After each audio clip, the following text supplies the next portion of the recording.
Good afternoon, everybody, and a warm welcome to Dive In 2021, an annual global initiative driven by Lloyds that champions diversity and inclusion in the insurance and financial planning sectors. We're delighted that you can join us for what promises to be a very engaging session here in the Middle East. My name is Gaynor Jones, Regional Director of the Chartered Insurance Institute here in the Middle East, and I'm very pleased to be moderating today's event. The CII continues to be a keen supporter of the Dive In Festival, championing diversity and inclusion in our sector remains very high on the CII's agenda, and so participating in Dive In is a real highlight and an honour for us. We are joined in this invaluable endeavour by some leading lights in the profession, these being Mercer Marsh Benefits, Kennedy's, AIG and Chubb. Our topic for the Middle East region event this year is mental health and well-being, specifically My Wellbeing Matters, strategies to improve and thrive. This session should last around 90 minutes, so please make yourselves comfortable. Firstly, I would like to introduce to you our two speakers today.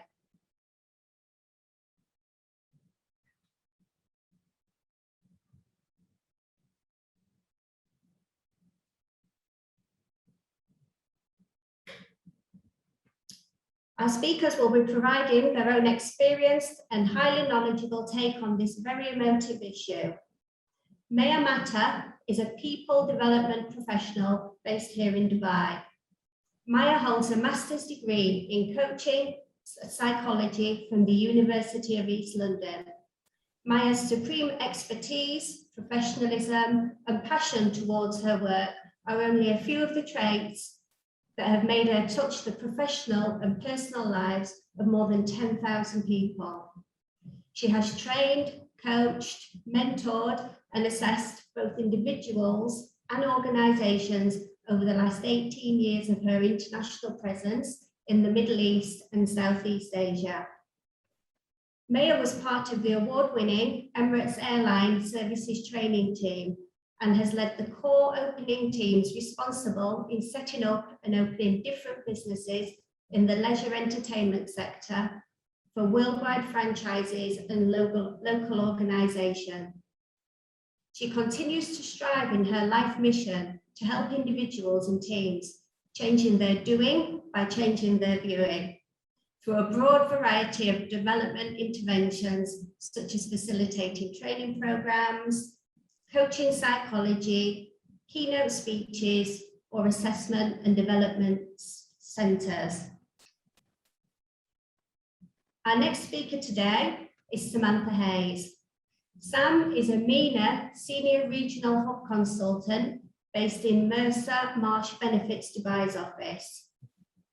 Sam provides MMB clients the ongoing support and advice for their staff based in the Middle East and North Africa, specialising in employee benefits consultancy advice, medical trends, benchmarking, and wellness strategies.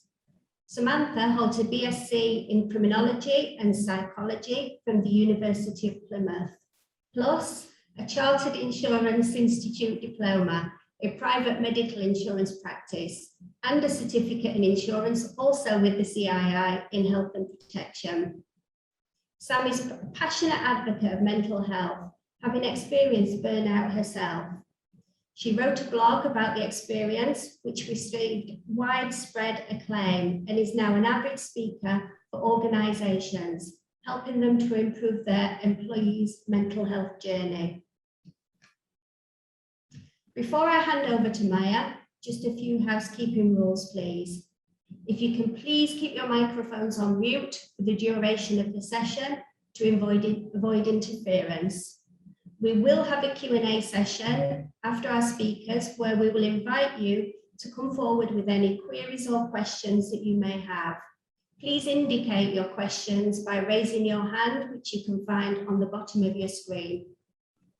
I would also like to point out that Maya will have an interactive poll, and we would be very grateful for your participation in this.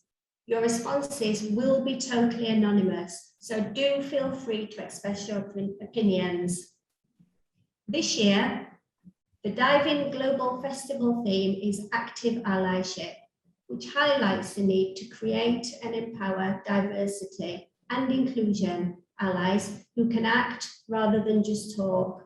So you can appreciate how understanding more about mental and emotional well-beings from individuals working in the sector is a very important first step to achieving this, so it can be addressed. And now, a very warm welcome to Maya. Thank you. Thank you so much, Gaynor, for the introduction. I'm very happy and pleased to be here. Actually, my last face-to-face big event was the Dive In event in Bahrain in end of 2019. So I'm very happy to take part, and I can see so many participants from different parts of the globe. So good morning, good afternoon, or good evening. I'm not sure which one applies to you. And welcome to Dubai, where mainly most of the panelists are based in Dubai. And I'm very, very pleased and honored to be here with you today. I'm not only a huge fan or a huge advocate of diversity in the workplace, but I do strongly believe that D&I is one of the critical differentiators in how companies are weathering the storms that we are facing currently, for many reasons. An inclusive culture or an organization is a resilient and agile organization. Another thing as well that is very important and key to note is that diversity and inclusion efforts contributes directly into creating psychological safety in the workplace, therefore contributing into the overall employees' well-being. And this is what we are going to be, most of our talks today are revolving around well-being. My well-being matters, strategies to improve and thrive. But before we actually start, I'd like to ask you a question.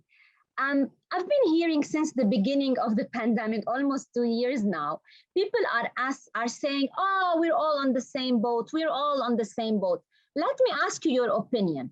Do you think that we are all on the same boat? Please share with me your thoughts over on the polls.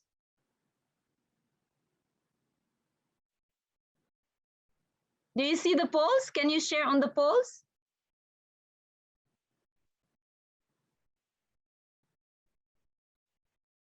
No, the polls are not there. Let me see. Okay. Oops. Now? Should be fine now, right?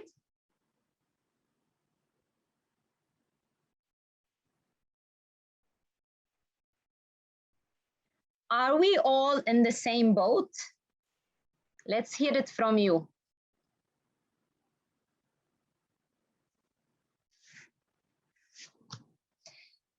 16% so far, yes. 15, yes. Are we all in the same boat, regardless where we are, because we are in the same crisis around the globe? Come on, I need more participation. Only 70% participated. I want to hear from all of you. So, are we all in the same boat? Yes or no? Very simple answer. Regardless where we are around the globe, are we all on the same boat because we are going through the same crisis? Come on, 6 more people. Come on.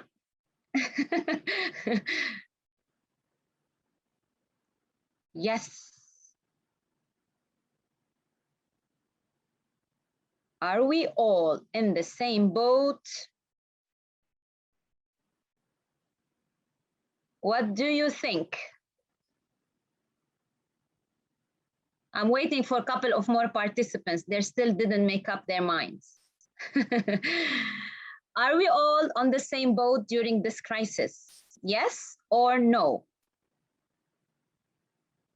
Okay. Let's see your answers. Well, we have 20% they said yes, and 80% they said no. Well, let me tell you, team, 80% were right because we are not on the same boat. We are in the same ocean, if you want, or in the same river, but not on the same boat. Come to think about it. Some of us are on yacht, really comfortable. They have their safety cushions. They have their savings. They have their luxurious life, probably. Others are on ships, sturdy, strong, and safe. But most of us are on wooden boats. I love this analogy, but as well, come to think about it deeper, others are clinging onto floaters. What does this mean when people are clinging into floaters? Barely there, and many are still drowning.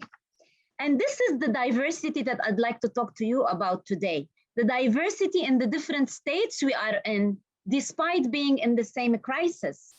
However, keeping in mind that regardless what kind of boats you are in, because some people say, oh, my boss, he has saving. Oh, my neighbor, they're okay. So regardless what kind of boats we are in, our mental well-being matters because we are all subject to similar crises when it comes to our mental well-being.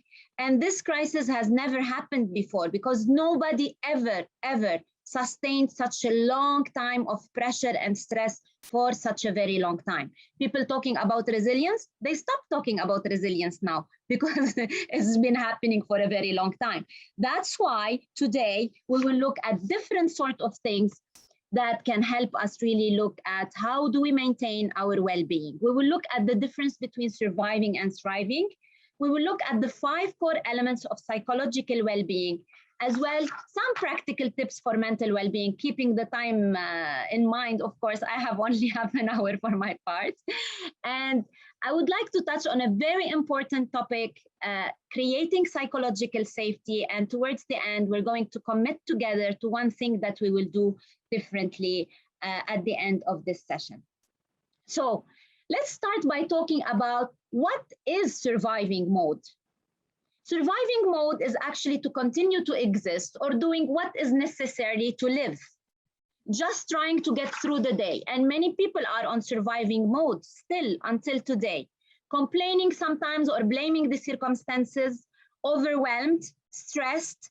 They have some sleeping disorders. Their thoughts are all over the place and they feel burned out. No long-term or medium-term plans, and they try just to get by, just to do what is good enough. Excellence is not an option for them. They're just doing the bare minimum. However, if we look at thriving mode, it means you are already live, but you feel you are growing, developing, and flourishing even during these challenging days.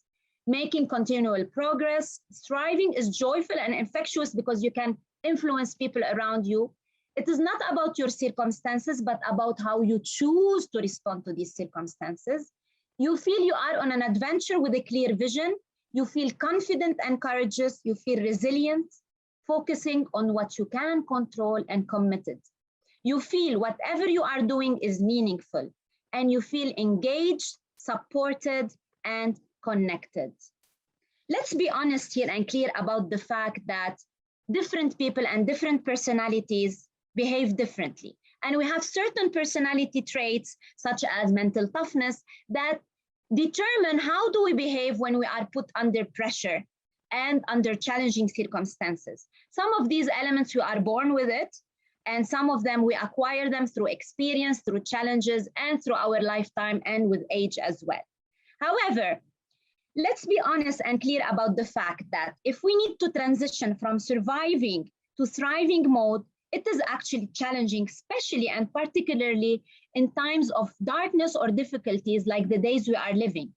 We must try to dig deeper within ourselves and try to rewire the brain. So there's lots of inner game. It often seems impossible and it often seems too hard for people to really shift. We might feel ill-equipped, we might feel alone and afraid.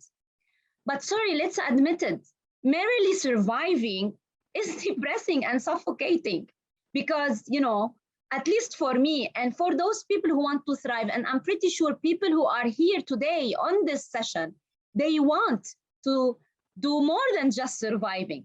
Do you agree, guys? Do you want to do more than just surviving? Otherwise, what is the meaning of life? But the big question here comes to place. How do we transition? There is actually a middle ground between surviving and thriving. Do you know that? Do you know that there is a middle ground between surviving and thriving?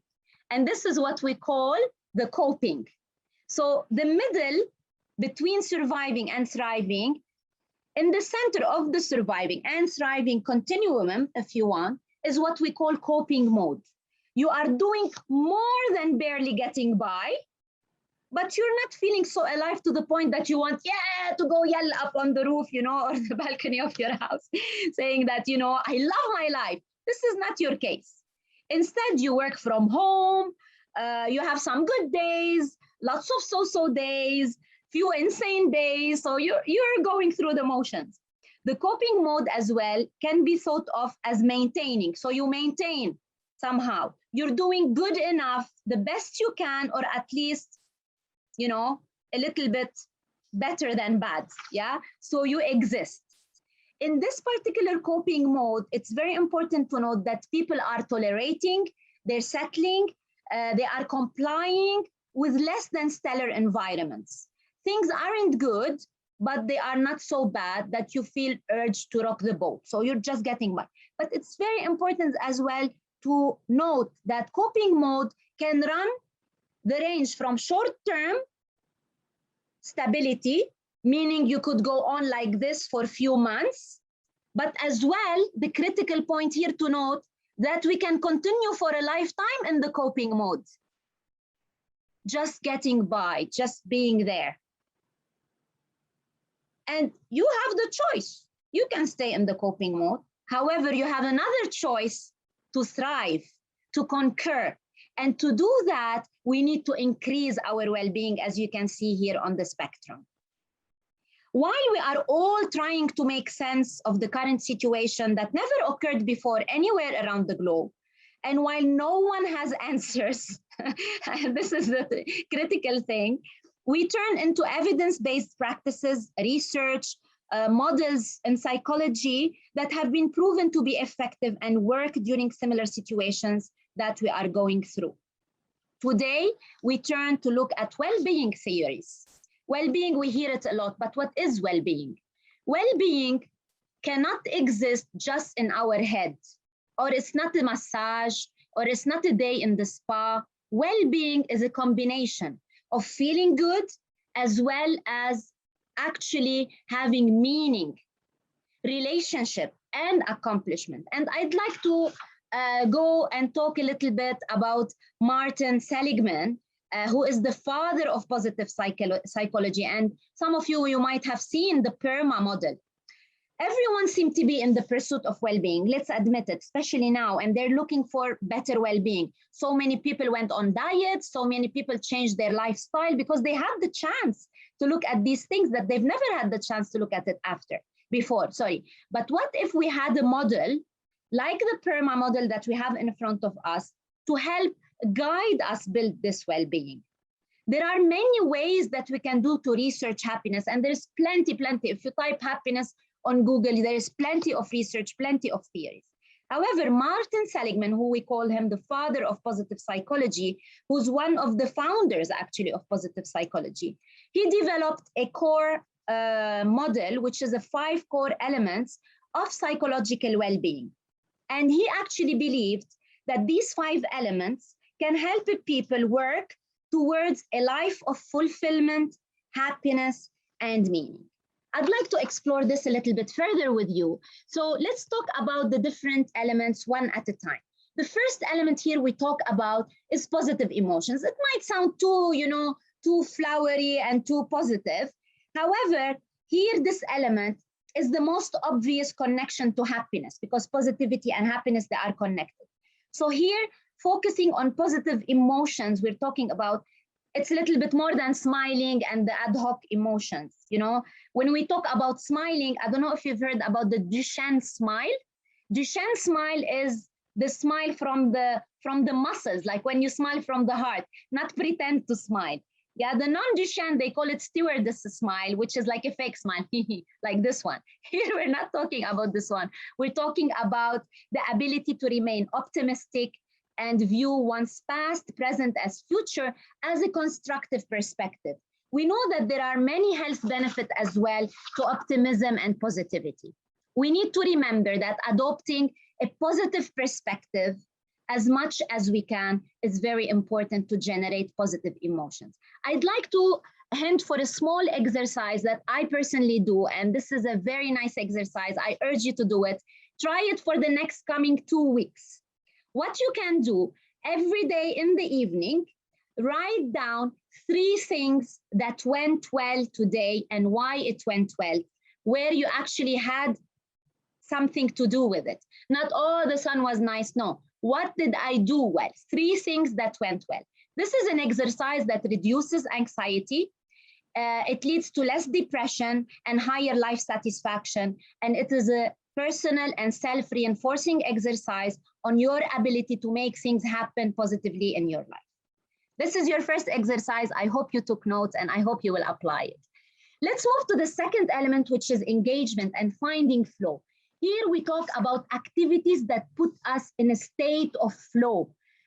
Remember or think about an activity that once you start doing it, time passes so quickly and you don't notice, whether it's reading, whether it's, dancing or playing a sport or doing an interesting project or working on or even doing a hobby. Time flies. So when time truly flies by during an activity, it's likely because when you are involved in this experience, you have a sense of engagement. And the more you do of activities that gives you the sense of engagement, this brings more happiness and more internal satisfaction and better well-being. So do more of these activities that puts you in a state of flow. The third one, which is one of the most important and majority of us felt it during the COVID, it talks about relationship. So relationship and social connection are really crucial to meaningful life. Too often the pursuit of happiness has, we have this Western idea that individuality where people, they can steer their happiness the way they want. This is not realistic. We are social well-being, and the COVID days and the COVID crisis proved that really right more than any time before. We are hardwired to bond and to depend on other humans. So the basic need for us is a healthy relationship. We thrive on connections that promote love, intimacy, and strong emotional and physical interaction with other people. Basically, our pain centers, we need to realize that, become activated when we are at risk of isolation. And this is the worst you can do for a human being, to isolate them. So from an evolutionary perspective, isolation is the worst thing that could do for people, and it can really impact them negatively. So these activation centers, they become like fire alarm in our body, discouraging us, to continue feeling this pain and ideally try to reconnect socially to other people. So focusing on relationship with family and friends, and it's a great way to connect and a great way to improve our well-being. The next one is meaning. I just want to explain this very briefly with one question someone asked me a while ago. They asked me, what are the most 2 important days in the life of a human being or in your life? So I was like, the day I was born. And then I was like, okay, he said, okay. And then I didn't know what was the second. I said, the day I die. He said no to me. So the 2 most important days in our life are the day we were born and the day we find out why. Finding your why and having meaning in your life, the reason you wake up every day to go to work, the reason behind why you do what you do is key element to your overall well-being. The last one is achievement, a sense of accomplishment. Having goals and ambition in life can help us actually push us achieve things. And this can give us a sense of accomplishment. You should make realistic goals, especially now at this particular stage we are in. Long-term goals are a bit difficult. However, short-term goals and celebrating these goals, even small successes. Sometimes during the day when I accomplish a task, I celebrate it. I treat myself for a chocolate. I go for a walk, you know, I take an additional cup of tea. So really celebrating these ones and savoring these accomplishments and striving for more achievement gives us an overall well-being. I'd like to invite you to do the test. Actually, there is a test online which is free. It's called the Perma Meter. I have the website here, www.authentichappiness.org. You can find the free test online to test your PERMA. There is some says as well that they're planning to add one more letter to the PERMA. Any guessing what would be this letter? It would be the H. So there is discussion and research happening that H, referring to health, is a very key element that will contribute to the overall well-being. So let's wait and see if they're going to add this into the research. Now, moving on, I hope I'm not talking super fast, but I'm very cautious with the time. And I'd like to speak about managing our emotions. People, they tell me, yes, Maya, you say let's be positive, but there are some emotions, they're very difficult to manage. Yes, I agree. Managing our emotions is difficult sometimes. However, it's doable. And how to manage our emotions? I just want to say something before I talk about how to manage the emotions. Imagine life without emotions. Life and boring without emotions, regardless, you know? So it's not about eliminating the troubling emotions or the bad emotions, but about learning how to gain control of how to manage these emotions, especially when we feel stuck, which is many of us are going through this. Many of us are experiencing emotions they've never experienced. I've never had trouble sleeping in my life. I put my head wherever I am, I fall asleep. I'm a scout girl, so I'm used to sleep in the wild. So there are certain emotions that we are going through, and it's very important that we learn, you know, how to deal and how to manage these troubling emotions.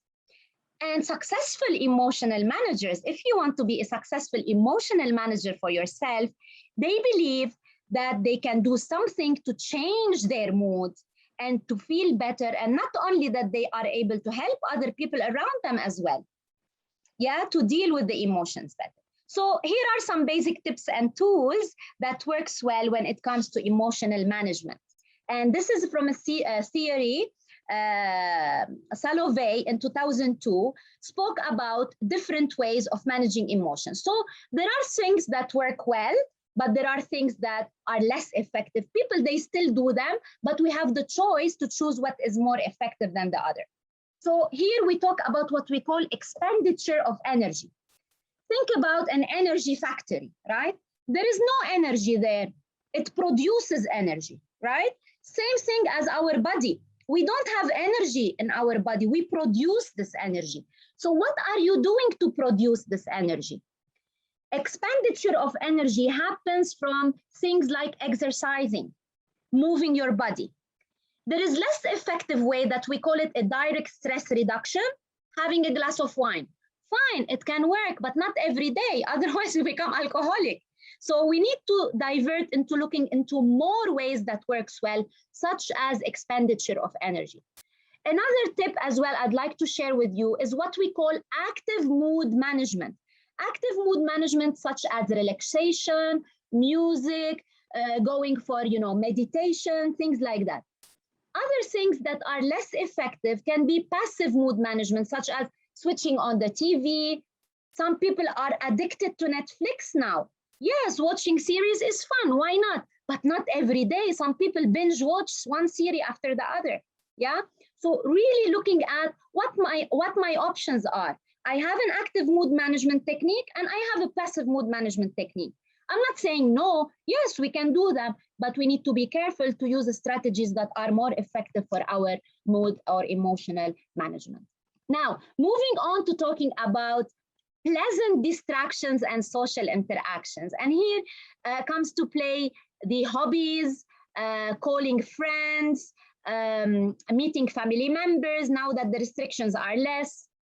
What is less effective is what we call spending time alone, especially when it comes to roaming social media, you know, and doom scrolling for the news. So things like this are less effective than other techniques. So I hope these techniques you found them a bit helpful. We're not saying don't do that, because we all do this from time to time. However, you have the option to look at what is more effective to balance as well our emotional state. Another technique I would like to share with you, which is the positivity ratio.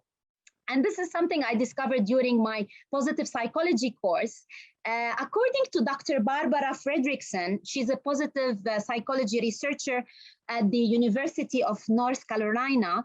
In order for people to flourish, for every one heartfelt, wrenching, negative emotion or emotional experience you endure or you go through, you need to experience at least 3 heartfelt, positive emotional experiences to uplift you. Yeah, so this is what we call the positivity ratio. So for every 1 negative emotion or heartfelt emotion, you need to top it up with 3 positive to really maintain the balance. So what I loved actually the most about this concept is that we can all do some self-assessment.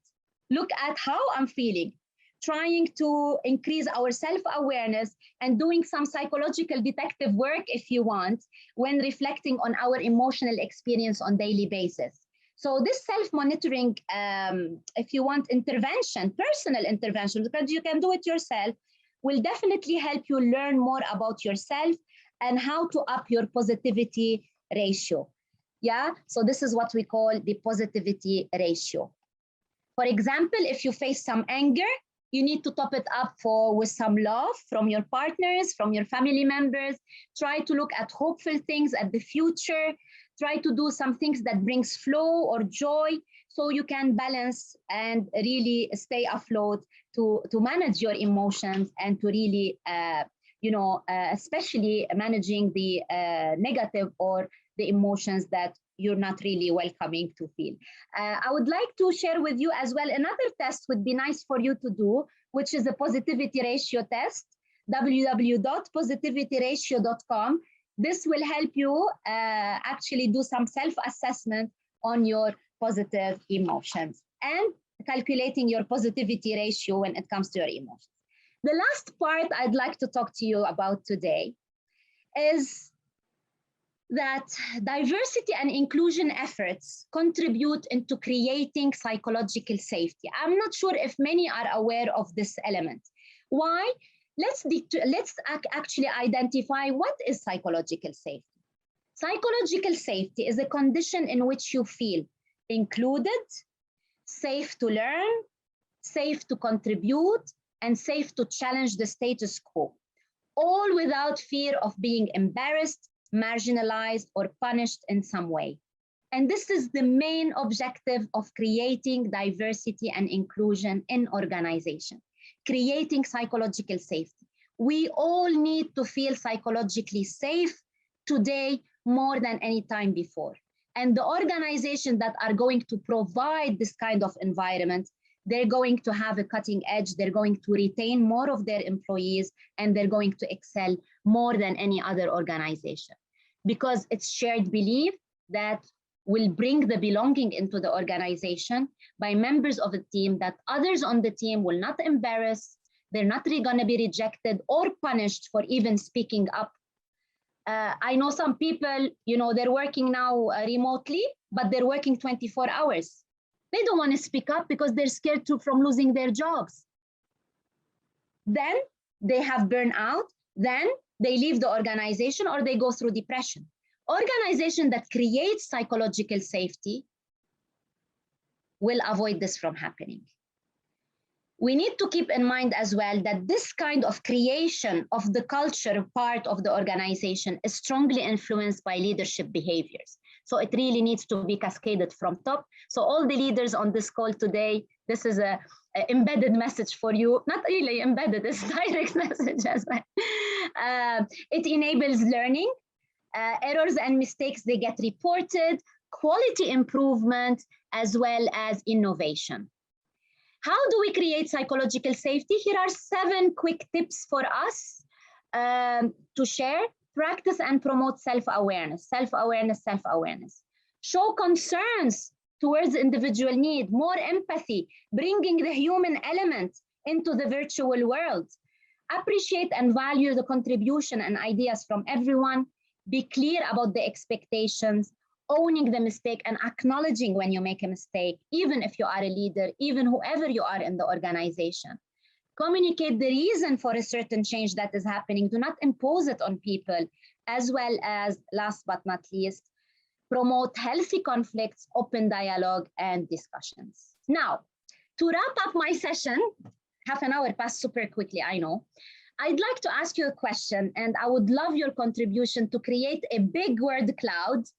I'd like to ask you, what would be one action after you heard me talking about well-being, managing emotions, psychological safety, and all that? One action, regardless, small or big, that you will take after my session, or something that you will take away from this session today. Please scan the QR code that you can see on the screen. If not, you can go to www.manti.com and use the code that is written on the slide and share with me your ideas. I'm looking forward to see a big, big cloud happening right in front of us.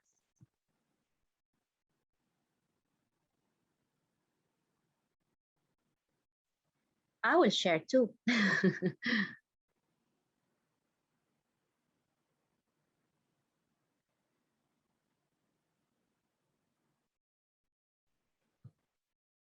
Great, started coming in.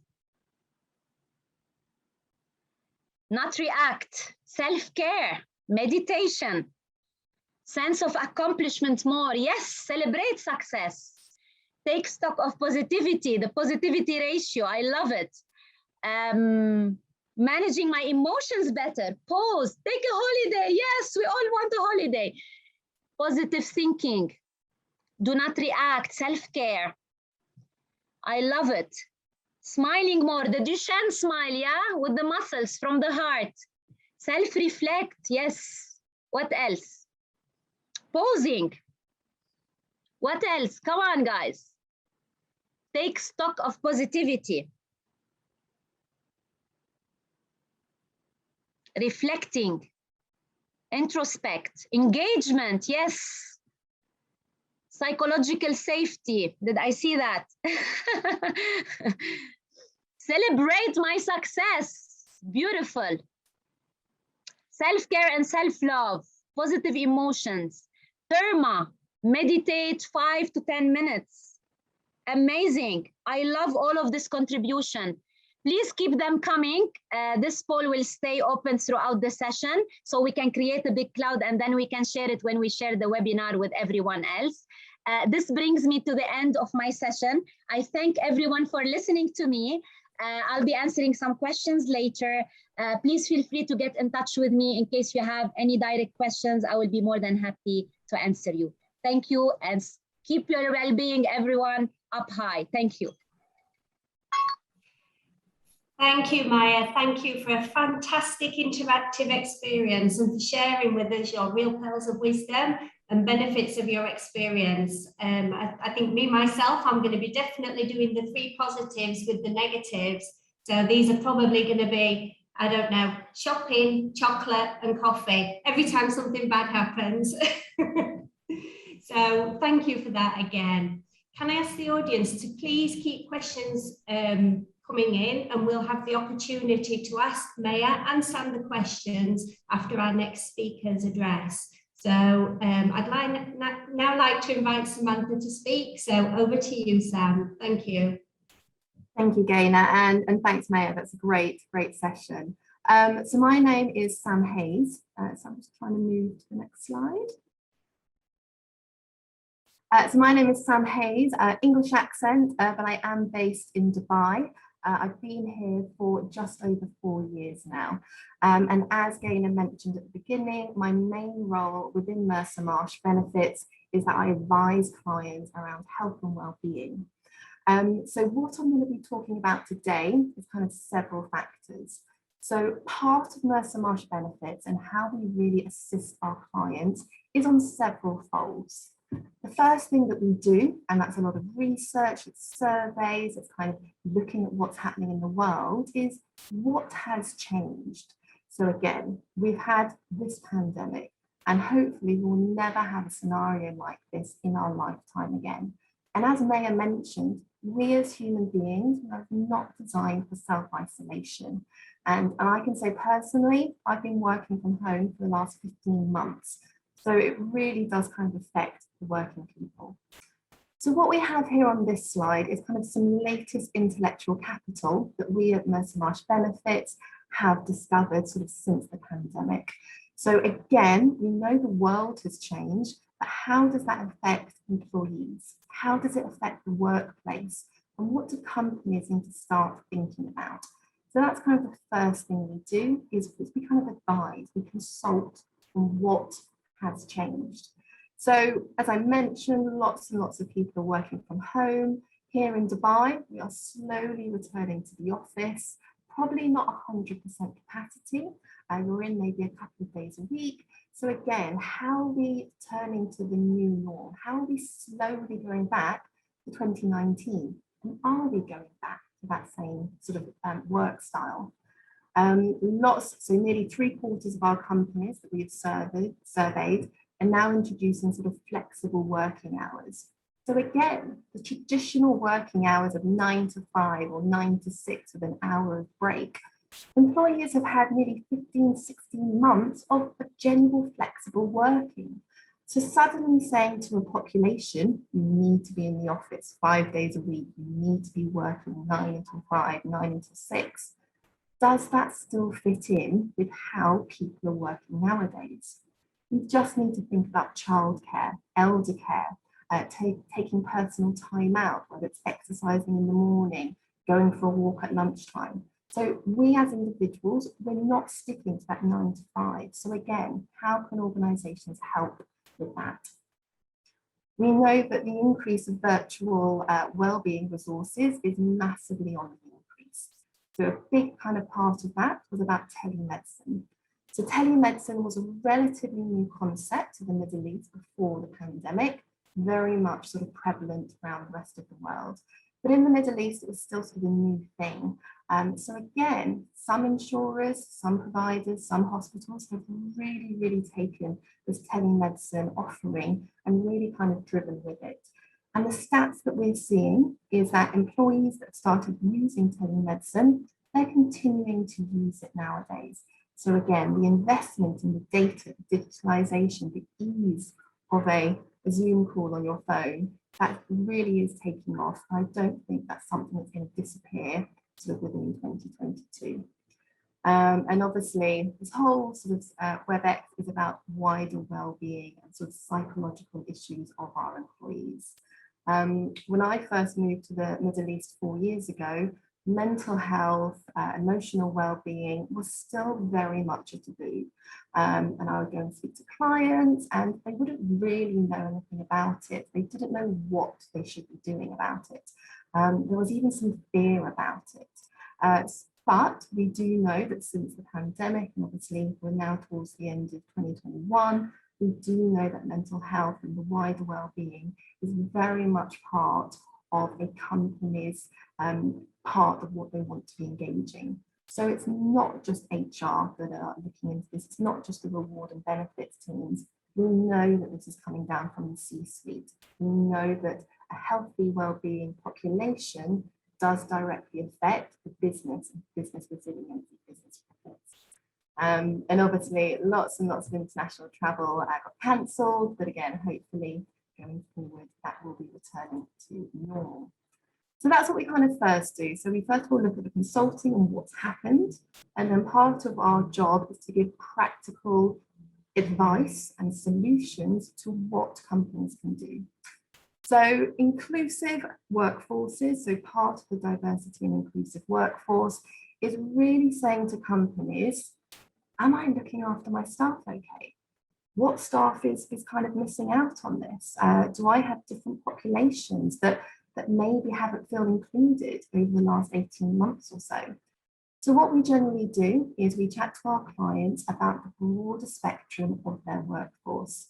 So the Middle East, I'm based in Dubai, we have over 200 nationalities sort of that are based here. We've got over 60 languages that are spoken in the Middle East. We have expats, 85, 90% of the working population are expats. So again, as an organisation, we can't assume that one size, one employee value proposition fits all. We need to take into account language, race, ethnicity, religion. That is things that, again, we are this mixture within the middle half. But then when we look at the human side of things, again, everyone's different. We have got single people, we've got families, we have different people on different social economical statuses. So again, salary gradings, different ages. Again, the Middle East used to be this young population. You come over in your mid-20s, you have fun, you go to brunches, you save money, and then you go back home. But the reality is that that isn't the Middle East anymore. We know that sort of the average expat duration is 7-8 years. And with some people, they're bringing up their children here. They're putting them through the schooling education. We've now got the golden visas. We've now got the retirement visas. So the Middle East is really wanting people, the expats, to stay here. So again, how as an organisation, how can we make sure that our employees feel included, that we aren't excluding anyone? So again, what we like to do is we like to challenge the status quo. So a famous thing we generally say is, if you can redesign your employee value proposition, so a blank bit of paper, imagine you're starting your business from today in 2021, what would you want to offer? Your benefits, are they still fit for purpose? Your HR policies, again, do they need to be updated? The maternity, paternity, sick pay, sabbatical leave, what we offered, what we created, and maybe put in a handbook or a policy guide 10, 15 years ago, is that still fit for purpose in 2021? Is that still attracting the talent that we need? We've recently, in MMB, we've recently had a new wave of grads coming in, and they're 21, 22, fresh out of university, their first job. They've never not had the internet. They've never not had iPhones. So again, as a business, as a working environment, are we keeping up to date with modern technology within 2021? And something that we do talk about a lot is kind of flexibility. So again, it's that individual choice of myself and Maya, different ages, different nationalities, who want different things out of our organisation. So again, how do we facilitate that? And we have something called Darwin, which is our flexible benefit platform, which assists that for our colleagues. Another thing a lot of clients are asking us about at the moment is about mental health. It's about, where do we start within emotional, let me go back a page. How do we understand sort of emotional health and well-being health? What do we do? We're not mental health experts, sorry. We're not mental health experts. We really don't know how to start. Brilliant. So what we've done within MMB is that we've tried to make this as simple and as practical as possible. Because again, we never just want to provide high-level consultancy advice. We want to offer that solution as well. So what we do internally in terms of mental health is that we've broken it down into 4 pillars. The first pillar we talk about is prevention. So again, prevention is always better than a cure. So what are the solutions? What are the advice that we can give, A, as an individual, so me as an employee taking self-responsibility, but also as an organisation, because again, we do need to work in tandem. Responsibility can't fully come from the employee. It can't fully come from the employer. It does need to be a joint relationship. So again, resilience training, Maya talked about, it's been around for a long time now. Mindfulness. We know that one of our clients, just before they start a big meeting, they spend 5 minutes meditating. Again, it centralizes them. They ask for mobile phones to be turned off, the laptops to be sort of stowed away before meetings. So again, you're present, you're in the actual moment. What we then also spend a lot of time looking at is sort of access and treatment and sort of coverage. So again, this is kind of where the insurance fits in. So within the Middle East, main insurance is medical insurance and life and disability. So again, what we're able to do is we're able to benchmark those benefits. So we look at the mental health offerings. So within a medical scheme, it's the inpatient, it's the outpatient. So again, we know that some individuals, they might have some minor psychological issues. So that would be your outpatient, your counselling. For the more severe mental health disorders, the severe depressions, the anxieties, schizophrenias, the bipolars, that is potentially leading to an inpatient facility. So again, when was the last time these benefits were reviewed? Is it still fit for purpose? Do you cover them? For example, within life and disability schemes, is suicide an exclusion, is self-harm an exclusion? So again, just because a table of benefits was designed as it was, is it still fit for purpose in 2021? And a lot of things that we talk about is an EAP. So that's an employee assistance program. Again, very much relevant sort of in the rest of the world, but starting to really be spoken about within the Middle East. And again, this is a confidential, independent stress helpline. It offers counselling sessions to employees. And again, it's also line management for the employees as well. So again, we have things like that. What we then discuss about is structure within the workforce and support away from the workforce as well. So this is where the culture kind of fits in. And this is where, as an organisation, we need to look at ourselves. So again, in the office, if someone was depressed, if someone had anxiety, would they know where to go? Is there a safe space? Is HR's door open? Can I speak to a line manager? Can I speak to a colleague? So again, it's that whole pathway place. And do organisations promote, advise and engage the support that's available within work? And then finally, we look at support away from the work. So again, I mentioned earlier about flexible working times. We know that there's now a trend for sort of the gig economy and sabbaticals, employees wanting to take a few months off, maybe train in something else, hopefully go travelling in the future. Again, the modern workforce has changed, and I don't think it's ever going to go back to what it was pre-pandemic. So again, as organisations, how do we keep up with the modern workforce in 2021? And that's kind of what we do. And again, if you do have any specific questions, do feel free to reach out to us. I was also asked to talk about my own personal experience. So if we could just go to the next page, Maya. Oh, thank you. So again, very British, quite okay to talk about mental health. And I was asked last year on Mental Health Day to actually provide a blog, which actually went out internally within Mercer Marsh Benefits. Because back in 2017, I actually had a burnout. It happened probably for a number of reasons, and they all sort of built up on top of each other. I had my manager was recently diagnosed with cancer.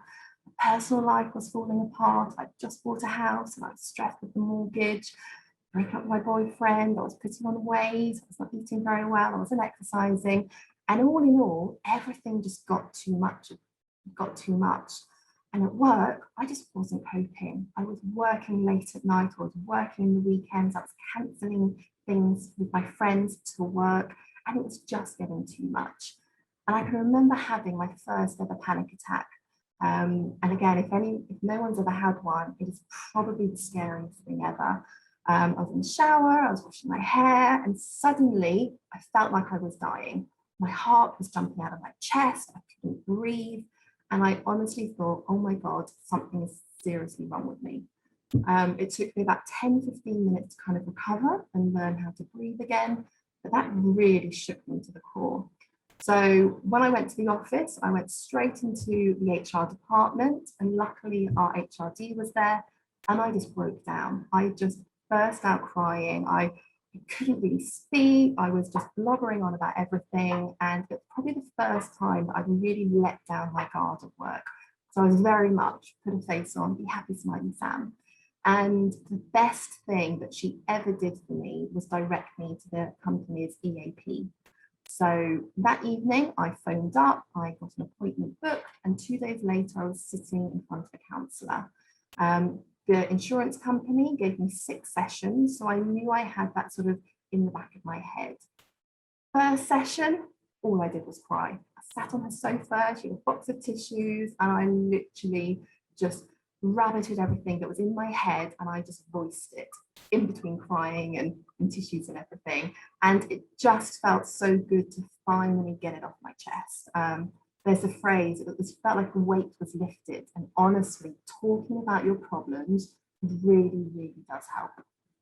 Second session, so that was a few days later. Again, I spoke about all the issues, but kind of without the tears. So it was a little bit emotionless. And again, just repeating what was going on in my head was really, really helpful. And then on the third and fourth session, that's when we actually started drilling down into what could I do? And it was fundamentally, what do I want out of life? Why do I self-sabotage? Why am I a people pleaser? Why do I put other people before myself? And kind of drilling down into some of these very personal issues that you sometimes don't realize you have until you start talking to someone. And then on the fourth session, she came up with some cognitive behavioral therapies. So again, techniques, exactly as Maya was talking about before, techniques that I can use to help me on with my life. Long story short, I ended up resigning. I went traveling for 3 months. I went to India for 5 weeks, Bali for 4 weeks. I took time for myself. That was a huge life event. And then I got a job in Dubai. So now working for Mercer Marsh Benefits here. And honestly, it's the best thing I've ever done. But just because I had that episode, it doesn't mean that I'm out of the woods. And I'm going to be honest, I still have to check in with myself. And again, the things that Maya was talking about, I meditate every single night when I remember. I try and eat healthy food. I try and limit my alcohol. But my big thing for me is friends and family. And again, being an expat in Dubai, my parents are back in the UK. So Zoom is the way that we communicate. And I make sure that I see my friends.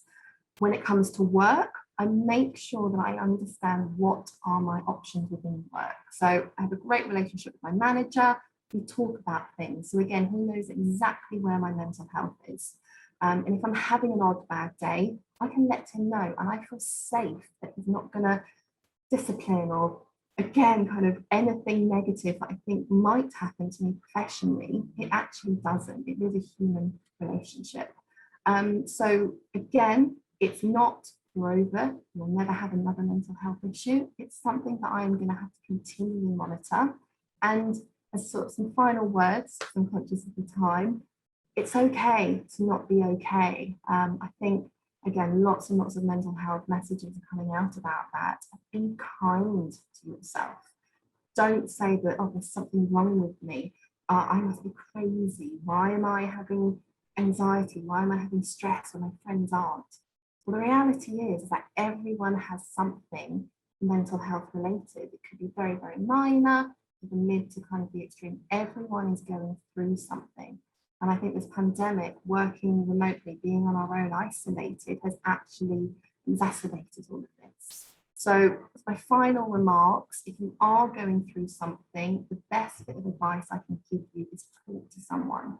What we never want is for people to feel that they're on their own, or that they're isolated, or God forbid, sort of the more extreme sort of mental health side of things. So talk to someone, whether it's a friend, a parent, a loved one, work. If you need help, again, reach out. There are counsellors, there are psychotherapists, there are employee assistance programs. Figure out what's available and take the plunge and do it. So I just want to say thank you very much. And now I think we're going on to Q&As. Thank you, Samantha. Thank you for that very candid account and for your thoughts on what employers can do to enhance their employees' mental well-being. I'm sure you will all agree there's a lot to consider. I'm also sure that there's going to be lots of questions following both accounts from Maya and Sam. So I'd like to hand over to Fabio now, who can field the questions from everybody that's joined the call today. So over to you, Fabio. All right, thanks, Gaynor. I'm really impressed bite-sized knowledge, personal experiences, kindly shared by Maya and Sam. Thank you so much. And my name is Fabita Kake. I work in Mercer here in the Middle East, and I'm alive for diversity, inclusion, equality initiatives. And I'll have the honor to take some questions. Please keep, writing questions in the Q&A box or the chat box. Please keep, if also in case you don't have time for all your questions, please contact the presenters directly, Maya or Sam, so they can reach to you. Okay. So the first question here is maybe for Sam. What would be the first steps that I can take as an organization to make sure we offer a mental health solution? Yeah, I think the first step is taking stock. So something that I've discovered is that organizations actually offer a lot, but maybe they're not aware of it. So potentially HR has something, health and safety has something, compliance has something else, maybe there's something locally or globally or regionally. So I think the first thing to do is kind of an internal audit. What do we have? The second step is the benchmarking. So is it fit for purpose? When was the last time it was reviewed? Is it fit for 2021? And kind of, again, really self-reflect on it. And again, this whole phrase that I love, the most expensive words in business are, well, that's how we've always done it. Well, again, look at it with fresh eyes, challenge the status quo. And again, what can we do? Third step is, what do we want to offer? So how, as an organization, what type of company do we want to be viewed at?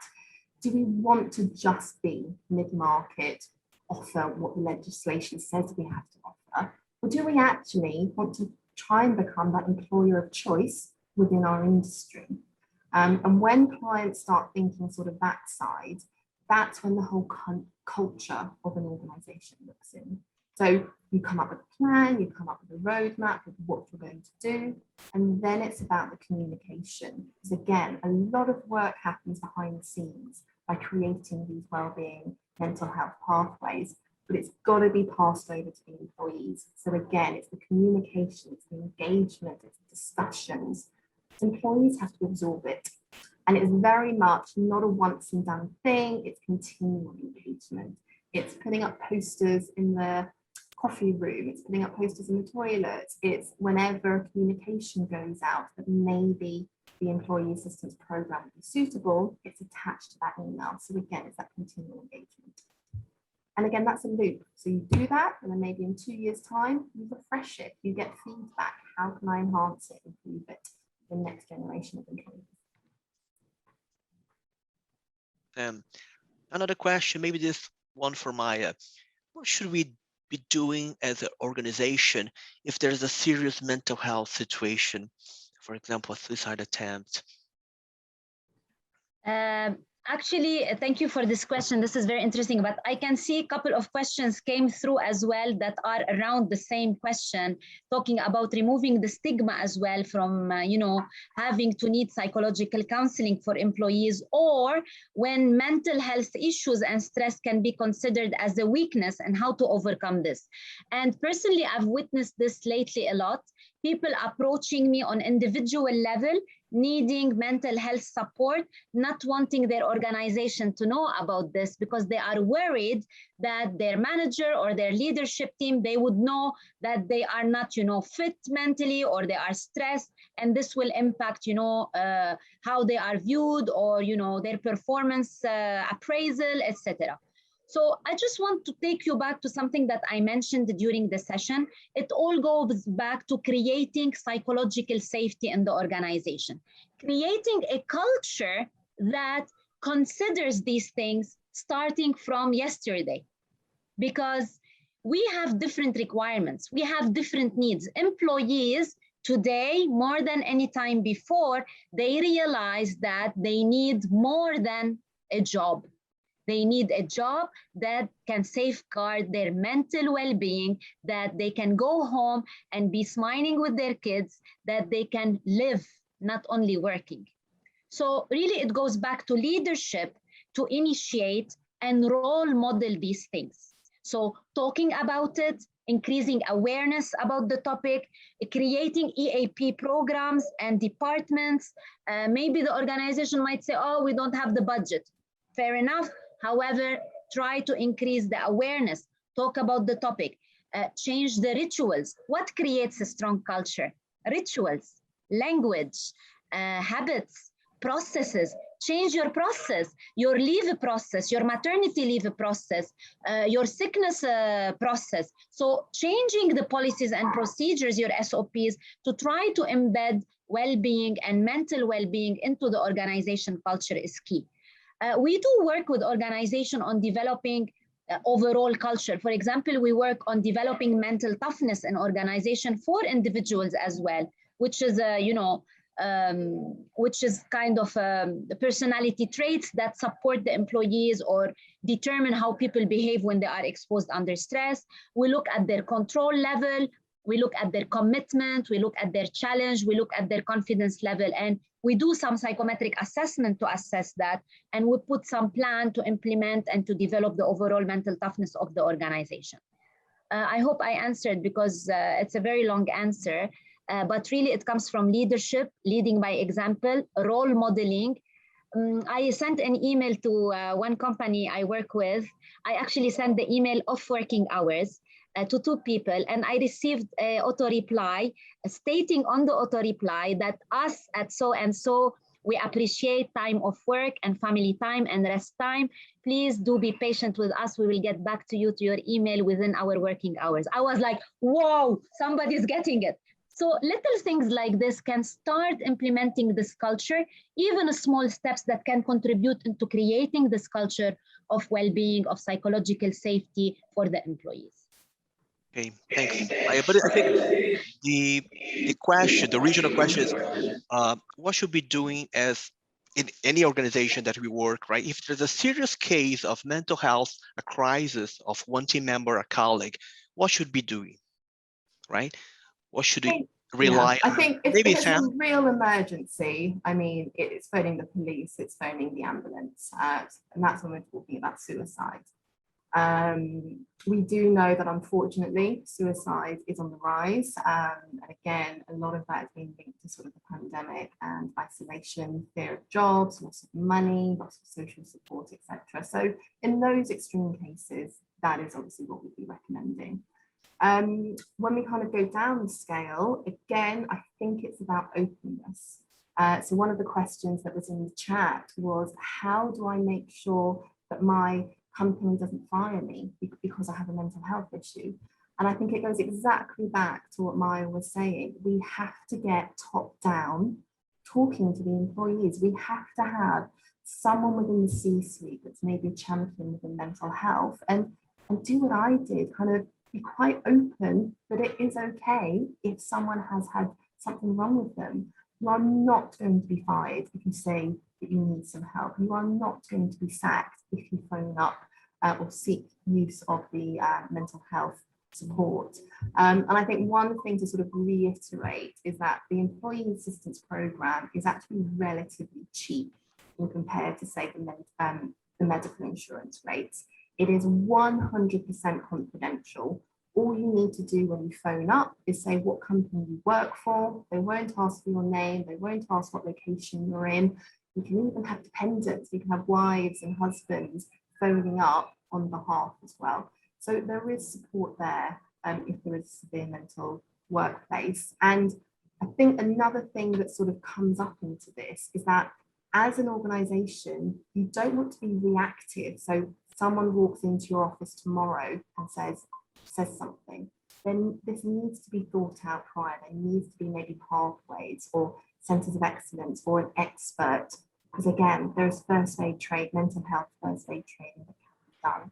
So if an organization doesn't have anything in place, I would say start thinking about it now, because you are more likely to have a scenario in the future than you were in the past.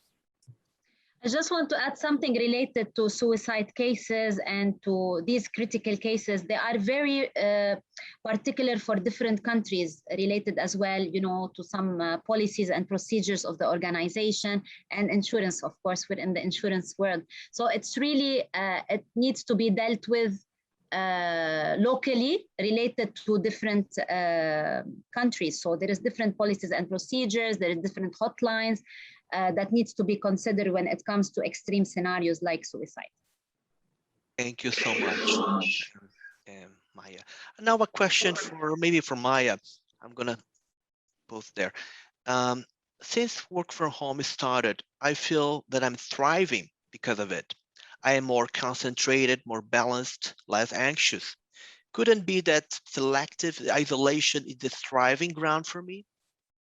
I love this question. It reminds me of Peter Drucker, who's the, you know, who was very innovative in the modern business management. And he said that the most important leadership type that we will need moving forward, he said this in 2000, early of 2000, I think, personal leadership. So he said that this is the most important type of leadership that we will need. And the person who just asked this question was able to turn things around and lead themselves. So having personal leadership is going to help you thrive. You know why? Because what is more important than IQ, than being intelligent, is being disciplined. And the people who are able to be disciplined, to lead themselves, are the people who are thriving by themselves, working from home, focusing on what they can control, managing their time, managing their resources, therefore allowing time to thrive and to become better people by leading themselves and by disciplining themselves. Well done for you, the person who asked the question. Chose anonymous, but yeah, kudos for this person. Grit, right? Grit, resilience. I have another question also from Q&A. Are there any techniques you'd recommend to communicate with an employee when you sense he or she may be feeling stressed or struggling with something, but tells you that your everything question, Sean.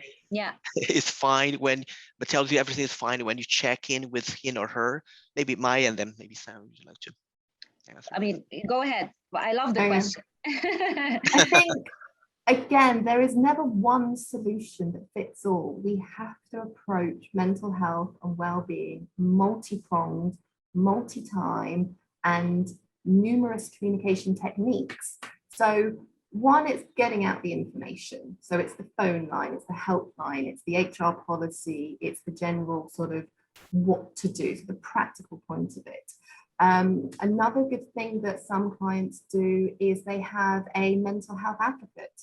So within Mercy Marsh Benefits, I wrote that blog, marketing sent it out to everyone. And I actually had about 5 or 6 people contact me over the next couple of days and said, I had no idea, Sam. I thought I was on my own. Thank you for being open and honest. And we need to be reality. We have to talk about mental health. We have to reduce the taboo, because there is nothing wrong with saying I have a problem. If I break my leg, if I get a rash, I will go to a doctor and they will fix it. If I have depression, it's because I've got a lack of serotonin. If I have anxiety, again, it could be a hormonal issue. So we have to kind of remove this whole, I'm crazy, I'm unbalanced. There is generally a medical reason why we have a mental health illness. So I think, again, sort of talking about that. Being open. So if you're noticing that someone's not well, you can say to them, I'm just checking in. I'm going to be honest, I wasn't feeling great last week. I was a bit remote. I wasn't sleeping very well. I wasn't checking my emails. How are you doing? So again, it's that open communication. I just want to add one thing to respond to Sean's question, if you don't mind. A very important key skill that actually I've never trained people on this skill before, but during the last few months, back to back, I'm just delivering coaching skills programs, because a very important key skill that is really needed when it comes to really looking, at struggles, at supporting people, at scaffolding these kind of scenarios, is having the right coaching skills as leaders or as people managers. When you have the right coaching skills, you are able to ask the right questions, you are able to show support, you are able to help the people reframe, you are able to draw a development plan, etc., etc. So I would answer you by saying develop your coaching skills, because this is key skill when it comes to mental health and mental well-being to support your team. Thanks. And then another question here, maybe for both, but how do I get the C-suite business leaders to be more interested in mental health or D&I conversations? I think when, again, C-suite, it's about numbers, it's about business cases.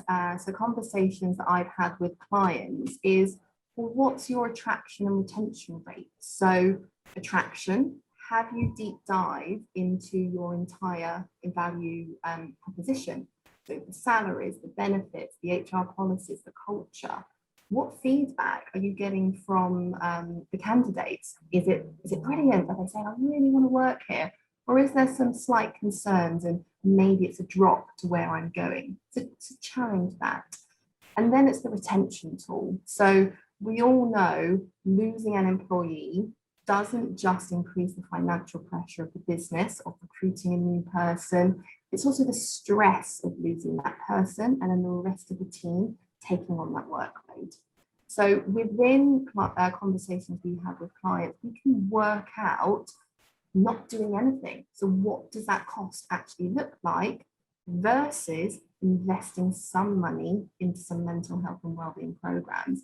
And I promise you, the cost of attraction and retention versus early intervention, preventative programs will far outweigh each other.